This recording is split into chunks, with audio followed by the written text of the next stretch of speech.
Hey, it's Kymbia G back for episodes 7 and 8 of Perfect Marriage Revenge. Before I continue, be sure to like the video. That way I can continue to bring you reviews, and also subscribe if you haven't already. Thank you very much for liking and subscribing. Let's get on into it. So episode 7, we start off with Misha. She's crashed the family gathering to announce that she is dating Brother Bitter. And of course, this does not go over well with the Teja family because they're like, wait, what? And my girl, Doguk's younger sister, she gives Yura the tongue lashing she deserves. I'm like, yes, eat that, pick me up.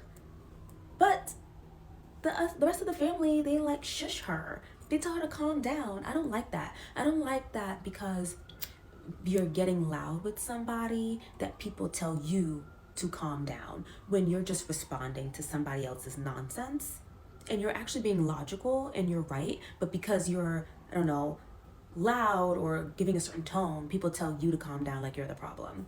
But I digress.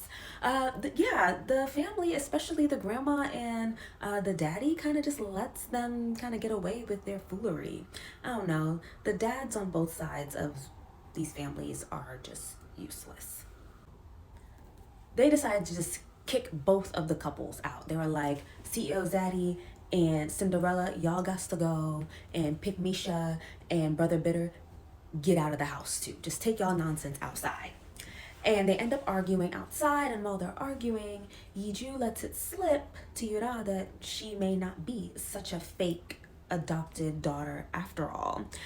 Which this then gets back to Mama Evil over here, and now she's hip to the fact that Yiju is aware that she may not be adopted and that she knows her birth origin. So she kind of gets a bit of a leg up to start, planning and scheming accordingly.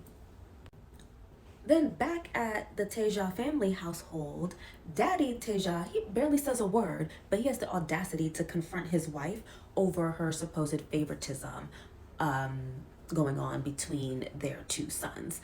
And like, a part of me like agrees with him, but then another part of me is like, this is not the right battle, sir, because Brother Bitter, your son, is on one. Like, he was very reckless. You should back her up on this one because he's very much out of pocket.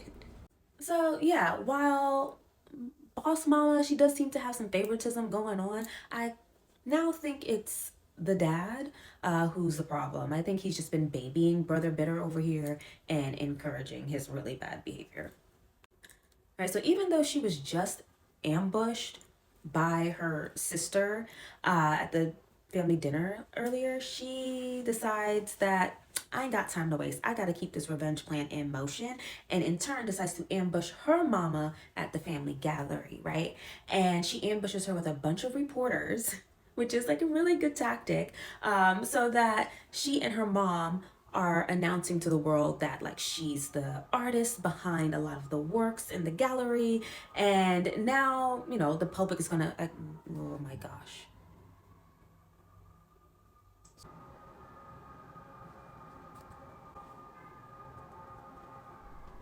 1 minute later. Oh my gosh, sirens. The joys of living in New York City. All right, where was I? Let's get back to this. Yes, Yiju ambushes her mom at the family gallery with a bunch of reporters, just basically being like, I'm the head artist in charge, now y'all know, so in the future, consider me the face of the gallery, which is like amazing. Okay. And the next stop on her revenge tour is her daddy's office, okay? She stops by to visit Papa Han, and she's like, Daddy, guess what Sister Pick Misha did? And she basically snitches to her dad about her sister dating her now brother-in-law, which is crazy, and he thinks it's insane. She also uses this moment to pluck a hair from his head so that she can, get her DNA test done. And we learned that Yiju's revenge tour has a special guest. It's actually Mama Evil's assistant, who's been secretly helping her and even helped her like move the grandfather to another center, right?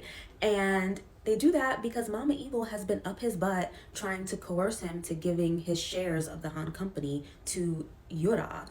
Like, he don't want to do that. Sidebar, like, Yura hasn't even visited him, not once, okay? Yiju has been there many times, and even Mama Evil has visited him, of course with her own agenda, but still, she visits. Yura hasn't even visited him at all.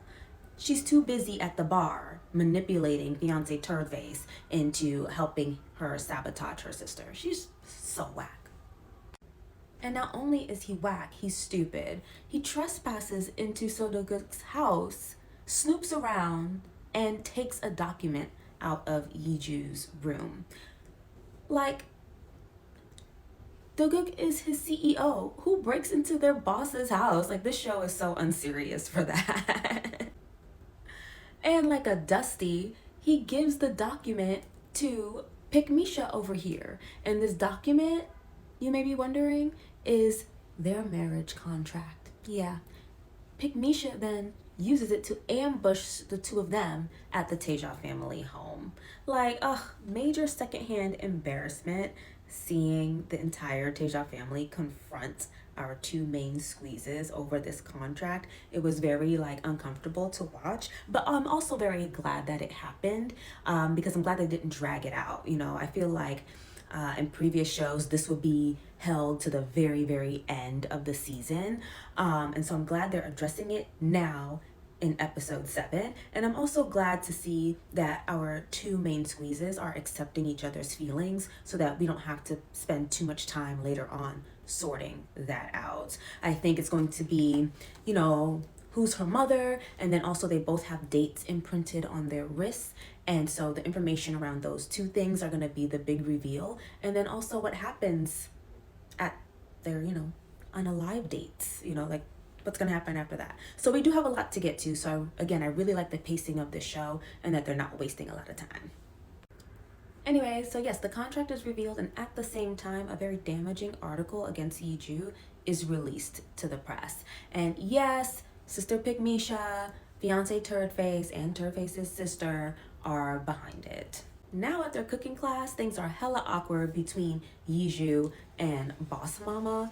But at the end of the day, it's family over everything, because when this other lady tries to troll Boss Mama in the class, Yiju steps in and stands up for her. And I'm like, this is it. This is where we see Yiju's growth. She's not that shy person anymore. She's not just about getting revenge on her family, right? Overall, she has grown into a stronger person who doesn't take anybody's BS.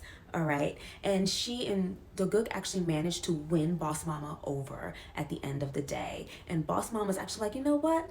I'm going to pay Mama Evil a visit so that she knows what's up.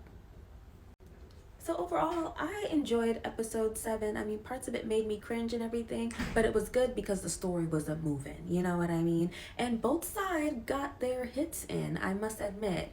And then also at the cooking class, when Yiju was getting activated, you can just tell that she was really coming into her own. And it's also good to see that she has another ally in that cooking instructor. And I'm thinking that she could be Yiju's biological mom, you know, because in true K-drama fashion, everybody's connected in some way. And this random side character who's a cooking instructor is getting a lot of screen time to not be important. But yeah, let's move into episode 8. At the top of episode 8, we have Boss Mama over here putting Mama Evil over here on notice, letting her know that she is in full support of CEO Zaddy and Cinderella being together, and that Brother Bitter and Yura, they gotta cut it, right? She's like, that relationship needs to be over, like right now. And again, we have Boss Mama being called out for favoritism in this scene by Mama Evil of all people, like pot calling the kettle black, hello. But what I love about this is that it shows that the writers of the show are aware that many viewers will be thinking the same thing, right? Because at the end of the day, like, both of these families are going through the same thing. The firstborn is not getting their just due, right? It seems as though the mothers of each family wants the younger sibling to overtake the older one. So why is she seen as good and nurturing, but she's seen as evil. And I'm glad that the writers are anticipating this and they're facing it head on. But anyway, Boss Mama is letting it be known that she too has, an investment in this marriage. She made a deal with Yiju saying that if she can convince her son to come back to the family business, she would support the marriage. And of course, what does Mama Evil do? She snitches and tells all this information to Brother Bitter. And like he runs with this and decides to set up another family meeting so that he can confront Mama Evil about it. Now, normally all of these family meetings would feel really repetitive to me, but I actually enjoy scenes with the Teja group family. I think the actors who make up this family are actually like really good. They have really good chemistry, and I think those scenes are fun. And those noodles that the dad over there was serving, they look so good. What dish is that? That looks so good. Yeah, so Brother Bitter tries to confront his stepmom, and she's like, watch it, because let's talk about how you're lying about your brother pushing you off the boat. And even more importantly, how I have covered for you this whole time. I've had evidence that my son did not push you off the boat this entire time. But to avoid looking like I'm playing favorites and destroying my stepson, I've been protecting you. And I'm like, ooh, okay. Well played, Boss Mama. Well played. So in summation, she's like, Brother Bitter, don't come for me. I'm not the one to play with. After witnessing all of this go down, Grandma Teja, she is upset, okay? She is over it and over her two grandsons fighting. And she's like, listen. If y'all want something to fight about so badly, fight over this, okay? Doguk, stop playing CEO over there with your little company and come back to the family business, and you're gonna duke it out with your brother for the top position. But it's all good because we know CEO Zaddy has been anticipating this, because back in episode 7, he was already considering a successor to take the CEO position in his place. So he ready. I'm not worried about him. Now in episode 8, we go bowling. We start knocking pins down. And just like in bowling, how it's easy to knock those side pins down, but those pins in the center can be a little bit harder and take a little bit longer to get. That's what's happening here. We start knocking down some of those side characters who are a part of the plotting and the scheming. And we're starting off with Turdface and his family. Doguk has video of him trespassing into his home, and ultimately he uses this to press charges against Turdface's sister and to reveal that Yura was behind that whole article. And I mean, Turdface really takes a big blow this episode because he also finds out that, Pygmisha has been dating another man, Brother Bitter, this entire time, and we know how much he's in love with her, so his feelings are hurt. He is knocked down this episode, and hopefully he stays down. But he also witnessed Mama Evil over here slap her assistant, so maybe he'll come back in episodes to come. We shall see. Also in this episode, we get more evidence that the cooking instructor, I'm gonna call her chef, may be Yiju's bio mom. First, Yiju is very comfortable eating anything that she cooks, and we know Yiju's trauma around food. And 2, she has a burn mark on her arm, possibly from a fire. And in the same episode, Yiju also reunites with the housekeeper who was with her when she was younger, the one who was accused of tampering with her food, and the assistant actually helped with this reunion as well. And this housekeeper pretty much confirms that Mama Evil did try to unalive Yiju as a kid, but not just with the food incident, but possibly with the whole fire incident involving her mother to begin with. I mean, the lady is unhinged. On the bright side of things, Yiju is able to patch things up with Grandma Teja. She cooks for her and just explains her, history and family situation. And Grandma Teja, she may be quirky, but she's reasonable. And so I'm glad that they're back in good graces. And, the whole thing with the contract seems to be smooth over now. But back with CEO Zaddy and the Teja Group Corporation, he is being inducted into his new VP role at the company. And you know, this is also a time for the board to bring up any potential concerns they might have with him joining the company at this stage. And this is also Brother Bitter's opportunity to try and shade him. CEO Zaddy again, he stays on Ready, okay? He stays on his Zoom and he is like, Brother Bitter, calm down.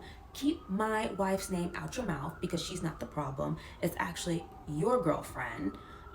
She's the one out here writing articles and stuff and being a whole snitch to the public. Worry about that. And we also need to worry about how there have been construction issues under your watch. Sorry. Little break for the background music.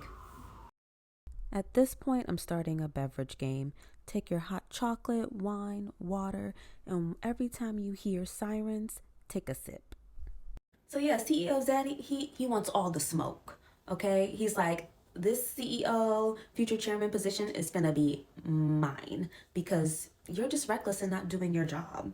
You know, so good win for them, but now Team Time Travel, they've been taking some wins, but they also take a major blow towards the end of this episode. You see, Mama Evil managed to get the jump on the whole savings bank acquisition that was supposed to go down, and she manages to outsmart Yiju and her grandpa and convinces her husband that Yiju and her grandpa have actually been trying to take down the company. And in response to this, he goes and grants chairman rights to her. Oh my goodness. Mama Evil now pretty much has control over the whole Han company. And the premise is that it's supposed to be temporary while Papa Han recovers. But based on how she has been shelling out that medication, she does not plan on him getting better anytime soon. So yeah, major power move for her. She's about to come harder at our couple. But you know what they say. The harder they come, the harder they fall. Shout out to Jimmy Cliff. I'll see you in the next one. Bye.